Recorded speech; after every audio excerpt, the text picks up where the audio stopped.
Hello जय हिंद दोस्तों। सक्षमता परीक्षा 2023-24 में आपका स्वागत है। आज के एपिसोड में हम लोग कुछ महत्वपूर्ण क्वेश्चंस देखने वाले हैं। ये सोशल स्टडीज से संबंधित क्वेश्चंस हैं और ये सारी क्वेश्चंस आपके एग्जामिनेशंस के लिए इंपॉर्टेंट होने वाले हैं।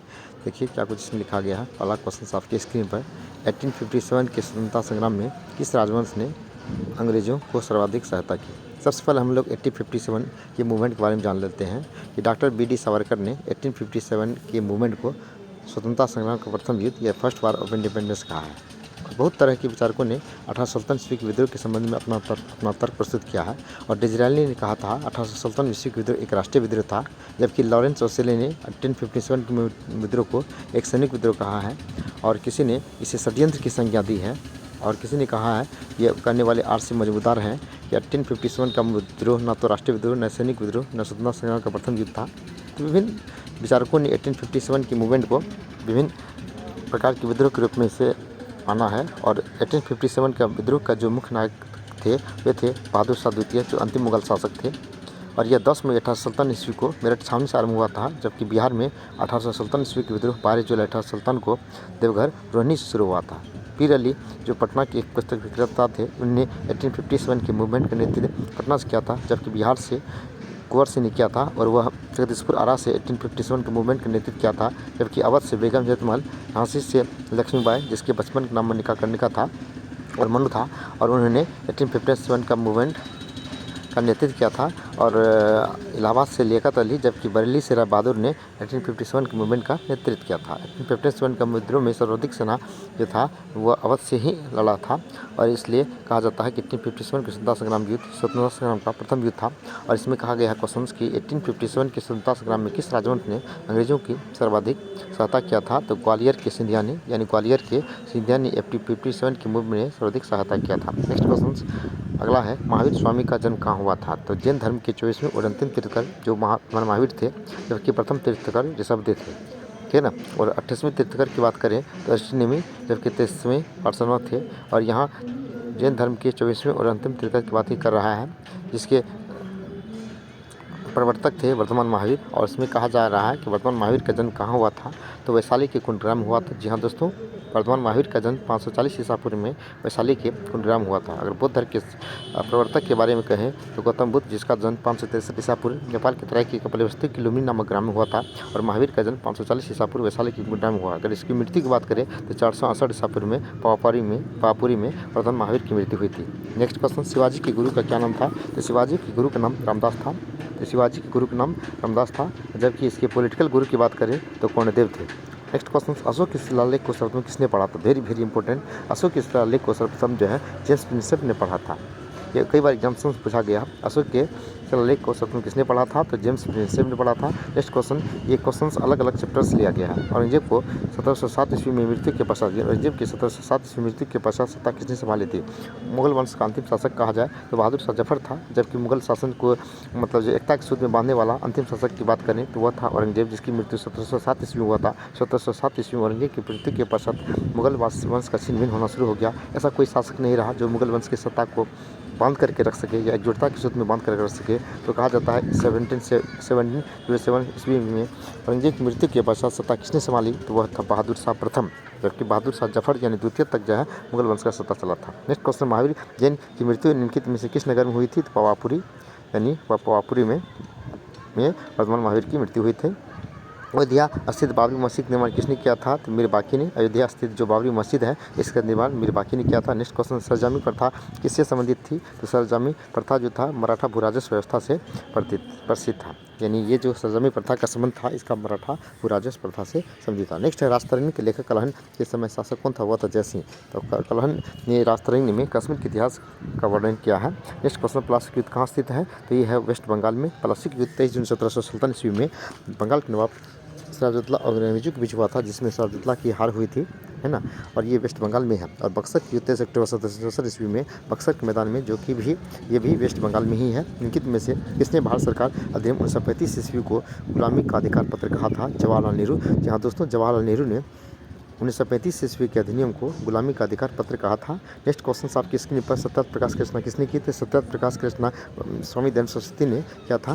स्वामी दयानंद सरस्वती ने 1875 ईस्वी में आर्य समाज की स्थापना किया। उन्होंने एक सत्यार्थ प्रकाश का भी एक पुस्तक नाम जो है सत्यार्थ प्रकाश है, जो स्वामी दयानंद सरस्वती है, तो उसी के द्वारा लिखा गया था।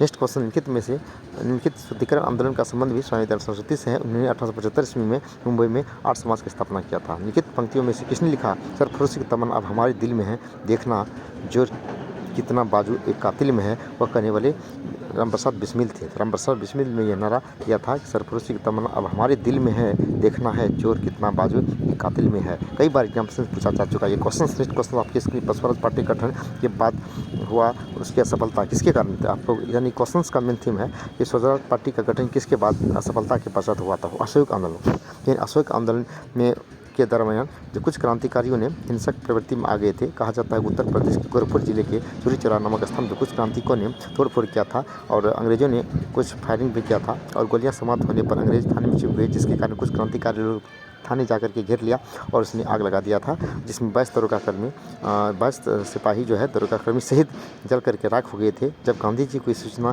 मिला कि हमारी क्रांतिकारी लोग हिंसा पर उतर गए, तो गांधी जी के नीति और सिद्धांत के बिल्कुल विरोधी थे। उन्होंने गांधी जी ने इस आंदोलन को स्थगित किया। गांधी जी द्वारा इस आंदोलन को स्थगित करने से कुछ भारतीय क्रांतिकारी लोग गांधी जी के इस कार्य की निंदा किया और उन्होंने कहा कि गांधी जी को ऐसी स्थिति में आंदोलन स्थगित नहीं करना चाहिए। इसलिए कुछ क्रांतिकारी ने गांधी जी से अलग होकर के 1 जनवरी 1927 ईस्वी को स्वराज पार्टी का गठन किया था। इसके संस्थापक थे चित्तरंजन दास और मोतीलाल नेहरू।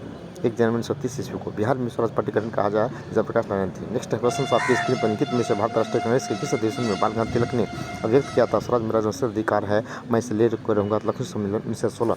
1907 ईस्वी में राज बिहारी बोस का अध्यक्षता में भारत राष्ट्रीय कांग्रेस का सशक्त अधिवेशन हुआ था, जिसमें कांग्रेस नेता नरम दल में जो है नरम दल 2 भागों में बट गया था। इसके पश्चात 1916 ईस्वी में डॉक्टर अंबिकाचरण मजूमदार का अध्यक्षता में भारत राष्ट्रीय कांग्रेस का लखनऊ सम्मेलन होता, जिसमें नरम दल में फिर से मेल स्थापित हो गया था। इसी में बाल गंगाधर तिलक ने नारा दिया था, स्वराज मेरा जन्मसिद्ध अधिकार है। नेक्स्ट क्वेश्चन आपके स्क्रीन पर दयानंद सरस्वती द्वारा स्थापित समाज का क्या नाम था, तो आर्य समाज की स्थापना स्वामी दयानंद सरस्वती द्वारा 1875 में मुंबई में की गई थी। नेक्स्ट क्वेश्चन, जलियांवाला बाग हत्याकांड के लिए जिम्मेदार जनरल डायर की हत्या किसने किया था, उधम सिंह ने किया था। उधम सिंह ने जनरल डायर की हत्या किया था, वह जाकर के ब्रिटेन में किया था। गांधी जी के नाम पहले महात्मा जोड़ा गया था चंपारण सत्याग्रह के दौरान। 1917 ईस्वी में चंपारण सत्याग्रह के दौरान महात्मा जोड़ा गया, क्योंकि गांधी जी की आत्मा जो थी महान थी, जिसका हालांकि वो कई 21 वर्ष के पश्चात दक्षिण भारत वापस लौटे थे। बहुत भारतीय लोग तो उसे जानते भी नहीं थे, लेकिन 1916 ईस्वी में मदन मोहन मालवीय द्वारा बनारस हिंदू विश्वविद्यालय की स्थापना समारोह में उन्होंने भाषण दिया, जिसके कारण गांधी जी काफ़ी चर्चित हुए। ठीक उसी समय 1917 ईस्वी में चंपारण सत्याग्रह में गांधी जी ने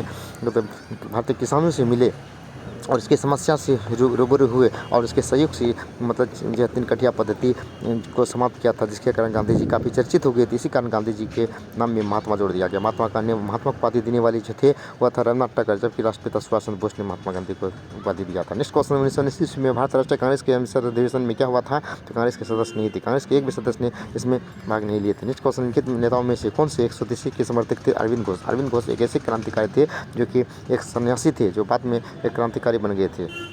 भारत में शरतकालीन वर्षा के क्षेत्र हैं, तो पंजाब तमिलनाडु क्षेत्र शरतकालीन वर्षा का क्षेत्र, अर्थात ठंडी समय में यानी शरद ऋतु में यहाँ वर्षा होती है। यह पश्चिमी विक्षोभ से होती है। विश्व के सबसे बड़ी घनी वन कहाँ है, तो ब्राज़ील में। विश्व में सबसे घनी वन जो है आपके ब्राज़ील में है।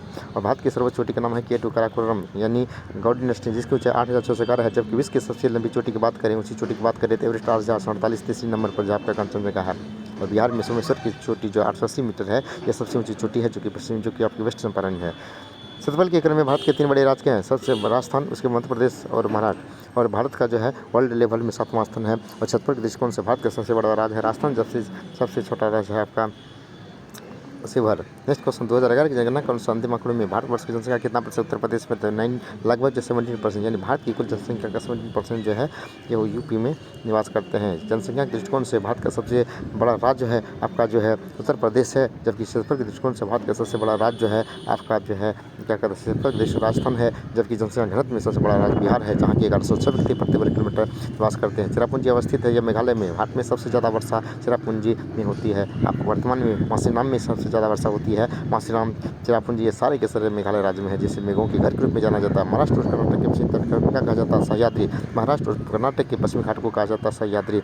इस क्वेश्चन, भारत की कितने प्राकृतिक प्रदेश में बांटा गया, भारत को 4 प्राकृतिक प्रदेश में बांटा गया, कहीं 5 भी इसका उल्लेख है। भारत और पाकिस्तान की मध्यसीमा रेखा को रेड क्लिफ रेखा कहा जाता है। भारत और पाकिस्तान की मध्य रेखा को कहा है अध्यारोपित सीमा का हाँ, उसके बाद है भारत की साक्षरता में सर्वाधिक प्रतिशत वृद्धि देखी गई है कौन से दशक में? तो 1991 से लेकर के 2000 के एक के दशक में जो है भारत में साक्षरता में सर्वाधिक वृद्धि हुआ। 2011 की जनगणना के अनुसार भारत की साक्षरता जो है 73.36 यानी 74% है, जबकि पुरुषों का जो है 80.92 यानी 81%, जबकि महिला का 64.56% है। राष्ट्रीय आय क्या है? उत्पादन लागत व निवल राष्ट्रीय उत्पाद को ही राष्ट्रीय आय कहा जाता है।